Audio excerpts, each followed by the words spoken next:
So I've always grown up in the church. I was baptized when I was a baby, and then later on I was reaffirmed in that church.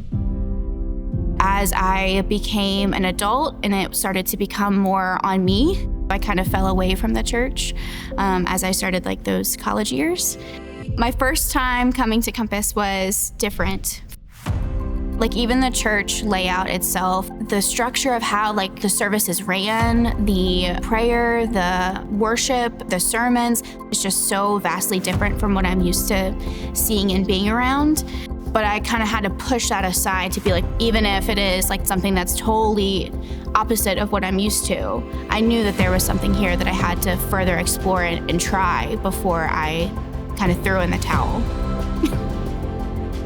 The first time that I witnessed a baptism, it was the most emotional I think I'd ever been, witnessing the people give their lives to God and just being so open and being so ready for it.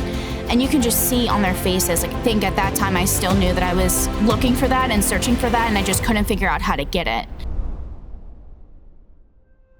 I always was drawn to hiking. I was always drawn to go into nature. I've always loved the trees and the mountains, and so it was just a natural kind of thing, an activity that I loved doing, and it also was a way for me to clear my head. I just needed time with God. I needed to figure out what I was missing, and then once I realized what I was missing, I had to really invest. I invested more into my community group. I invested more into what I was doing here at church. I gained confidence in myself to finally be okay, I know what this means. I know what this steps means.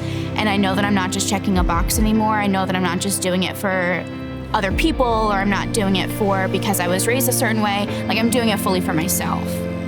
So my whole life I've been on this journey of leading up to this point of baptism, and all of it has been kind of tied in with fear and doubt and anxiety. But I just decided that if God is for me, then who can really be against me? And I just decided to take the leap. And so I signed up, and then I got baptized in September. If there is anyone who is thinking about getting baptized, my biggest advice would be just to jump and to do it. If you are being called, if you feel like there's a tug, a pull to go be baptized, trust in that call, because there's something on the other side that God's trying to show you and trying to give you, really, and you just have to take that step and be baptized.